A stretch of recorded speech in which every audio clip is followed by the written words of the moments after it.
people say they want to stay in Traverse City. 'Cause we've got sailing, swimming, boating for you. If there's anything that you want to do, yeah, let's go golfing, skiing, great outdoors too. Traverse City is a place for you. Blue skies forever.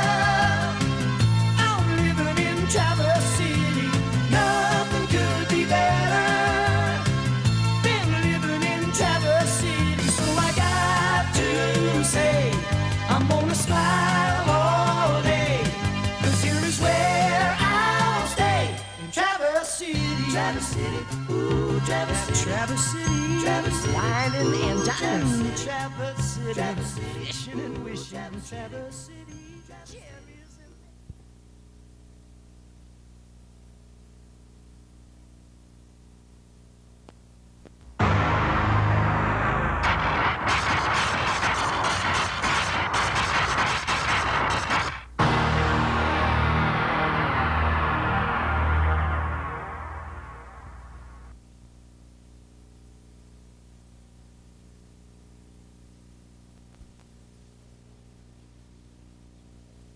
Its woods and waters were its beginnings, and so it remains today. The Grand Traverse region was so named by French fur traders in the 1600s. To save many hours of paddling around the 18-mile-long bays, they would row their birch bark canoes from the mainland to the tip of Old Mission, then across to what is now the Leelanau Peninsula. While a somewhat risky journey, this natural spectacle inspired these men to name the region La Grande Traverse, or the Grand Trip.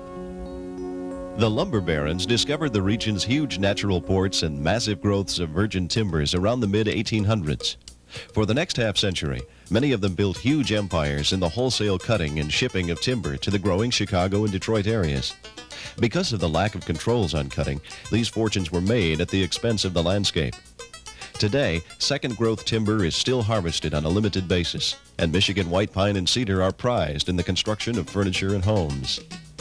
The major reason for the area's survival lay in the diversity of its early settlers. At the height of the lumber boom, they came from all areas of the young country, bringing with them a multitude of skills. When lumbering collapsed around the turn of the century, the small town of Traverse City had built a sturdy house of industry and trade, strong enough to survive even as its foundation collapsed. The incredible beauty of the area still had enough appeal to attract large numbers of tourists from Midwestern cities. With the advent of rail and steamship lines, then the automobile, tourism became the area's #1 industry and remains so to this day. The huge lumber baron mansions in Traverse City's downtown neighborhoods are reflections of an age of luxury, and ironically, are part of the tourism trade today. Visitors love to drive by and wonder at the Victorian palaces of another time.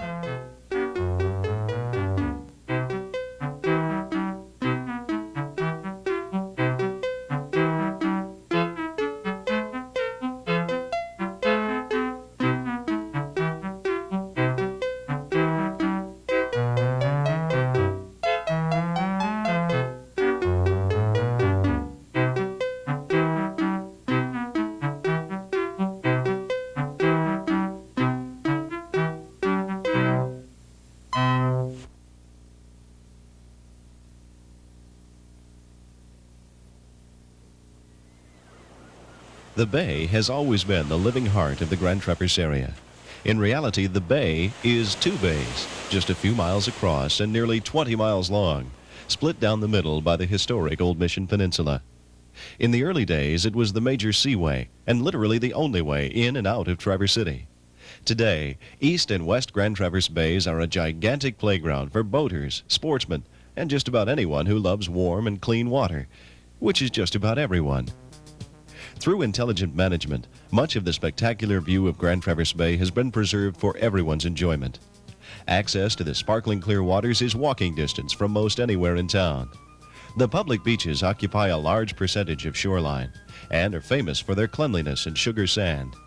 In fact, Clinch Park Beach has been named one of the 10 best beaches in the country by USA Today. But the beach is just a part of the much larger Clinch Park complex that includes a 100-slip marina, a narrow-gauge reel steam touring train, and the Clinch Park Zoo, home to many of northern Michigan's native wildlife creatures. Clinch is also a favorite for visitors because of its proximity to Traverse City's charming downtown area. Situated on the same square blocks where it began over a century ago, Traverse City's downtown is a showcase of restored and preserved storefronts. As a hub of regional commerce, the atmosphere is supplemented by an outstanding variety of quality products. In the downtown and Old Town districts, many of the names of the original settlers can still be found on the businesses they started over a century ago. Some are still run by descendants of the original entrepreneurs. Downtown and Grand Traverse Bay complement each other all summer with an endless series of events, such as the Offshore Classic, which pits the fastest boats in the world against each other in an awesome display of power.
The many events on Grand Traverse Bay and the surrounding area create a great demand for lodging and dining facilities.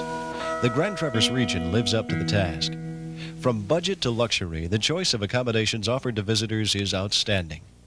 Here on the Miracle Mile along East Bay, the range runs from rustic to modern camping at the state park, to a cabin right on the beach, to a fully equipped luxury condo or suite.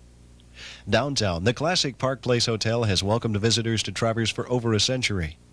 Just to the north, one of America's premier resort destinations continues to grow.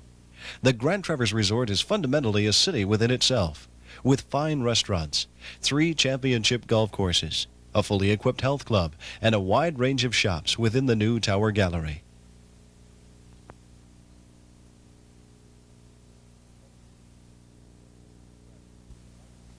Of course, taking in a summer day in Traverse is bound to work up an appetite. Most visitors agree the most difficult part of a trip to Traverse is deciding where to eat. The Traverse Area Restaurant Association lists nearly 200 members, representing a world of fine food. Whether it's a simple burger on the beach or a gourmet meal, Traverse has an eatery that's bound to satisfy. A prime example of one of the area's finest restaurants is the beautiful Bowers Harbor Inn on Old Mission Peninsula. Built in the former main house of a century-old farmstead, the Bowers Harbor Inn offers a quaint country atmosphere with a menu that is unrivaled in the most expensive restaurants. The Bowers Harbor Inn mirrors the history of the area in decor and legend. It's said the restaurant still plays host to the ghost of a former matriarch of the farm.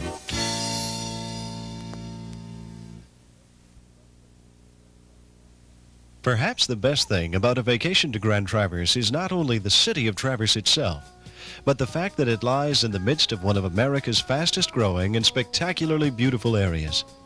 The entire northwestern Lower Peninsula of Michigan is a natural playground for sportsmen, hikers, fishermen, naturalists, or anyone who loves the open-air feeling of the country.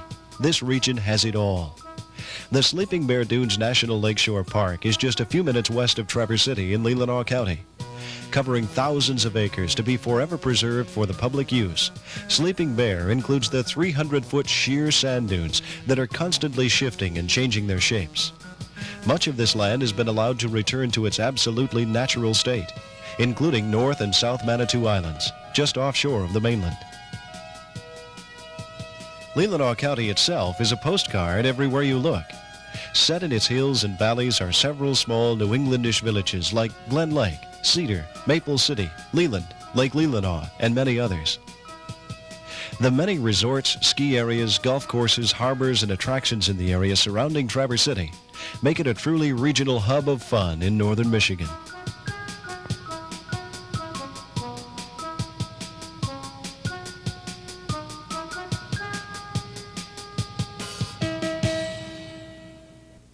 Obviously, the waters of Lake Michigan and the Grand Traverse Bays represent the major attraction to the area.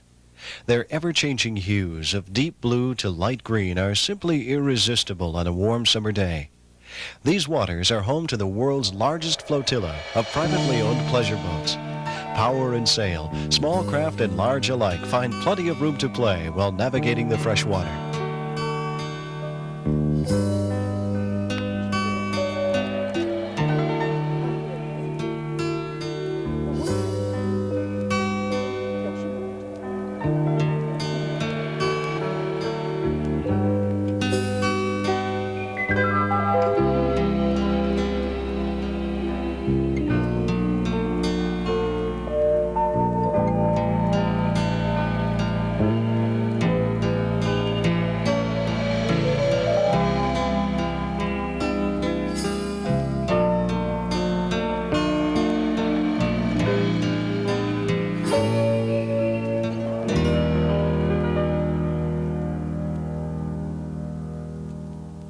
More and more, golf is becoming a major drawing card to Grand Traverse and the surrounding area. Professional golfers like Arnold Palmer and Jack Nicklaus have recognized the region as a superior setting for summer golf. Recently, these two legends of golf have designed and put their signatures on two of the top flight courses in the area. Many golfing publications have heralded the northwestern quadrant of Michigan's Lower Peninsula as America's newest and hottest golfing Gold Coast.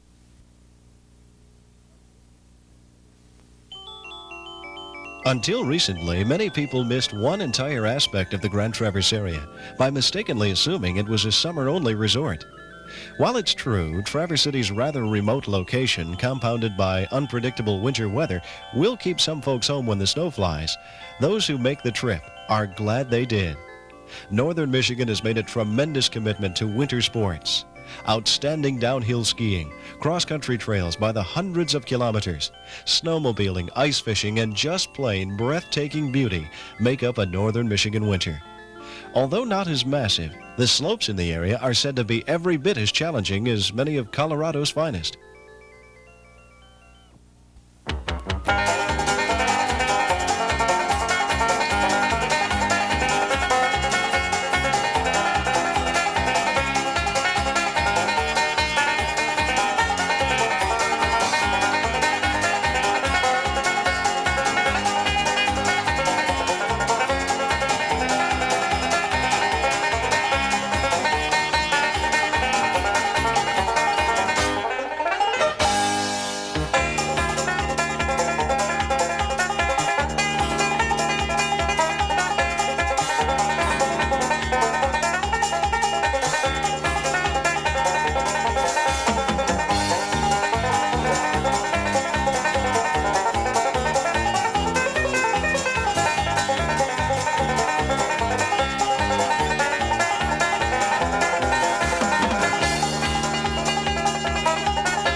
As much fun as winter in Traverse can be, just like any other snow-covered area in the country, spring is a welcome sight.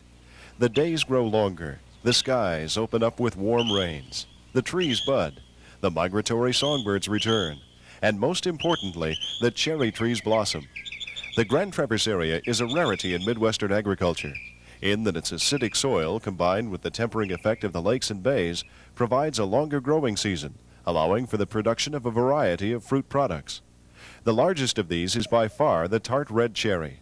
Fully 1/5 of the world's tart cherries are grown and harvested right here. The tart red cherry has come to represent the image of Grand Traverse in many ways, from promotional literature to the commonly heard slogan, Cherry Capital of the World. The cherry industry and Traverse City go hand in hand in promoting each other.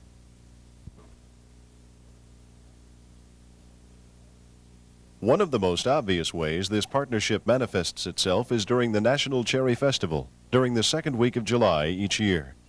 This week-long party in celebration of the cherry industry is by far the biggest single event of the year in Traverse City. Hundreds of thousands of visitors from all over the world make the trip each year to visit during Cherry Festival, and Traverse City dresses up in its summer finest to welcome them. Throughout the area, the National Cherry Festival presents many family events every day, culminating with the Cherry Royale Parade on the final day of the festival, recognized as one of the nation's largest and finest parades.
A Native American legend says that when the Grand Traverse area was created, the Creator smiled.